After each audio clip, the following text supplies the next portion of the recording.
अस्सलामुअलैकुम दोस्तों, उम्मीद है सभी दोस्त ठीक ठाक ऐं खैर खैरियत सां हूंदा। दोस्तों असांजी ॻाल्हि करण वारा आहियूं सोप सीरियल तकरार ड्रामे जे बारे में।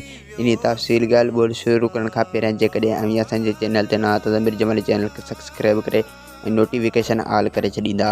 दोस्तों मीर वक़्त ते ज़ोर रखंदो त तूं मुंहिंजी भेण जो ॾस ॾे ऐं उन खां पोइ वक़्त मीर खे ॾस कोन ॾींदो ऐं मीर उन ते ज़ोर वधाए छॾींदो ऐं सिजावल ख़ान गुलनि खे वठी वेंदो शेरली तरफ़ ऐं शेरली उनखे कुटे सुटे उन खां मञराईंदो त तूं मूंखे किथे ॾिठो या न, जेकॾहिं तूं ॾिसी हा त मूं ते शायदि ॾियां, तो न ॾिठो त शायदि कीअं ॾिनई। ऐं शेरली उनखे ईअं चवंदो त तोखे रेस नवाब खान पढ़ाए मोकिलियो ऐं तूं रेस नवाब खान जो चमचो आहीं। ऐं बावल ख़ान वक़्त जो हर माण्हू खां ॾस पुछंदो ऐं मीर ऐं दरिया ख़ान हाणे पाण में सोचींदा त वक़्त जो वात कीअं खोलरायूं ऐं मूसा मीर खे चवंदो त वक़्त जे मथां ज़ोर वधा। वधीक वीडियो ॾिसण लाइ चैनल खे सब्सक्राइब ऐं वीडियो खे लाइक कंदा।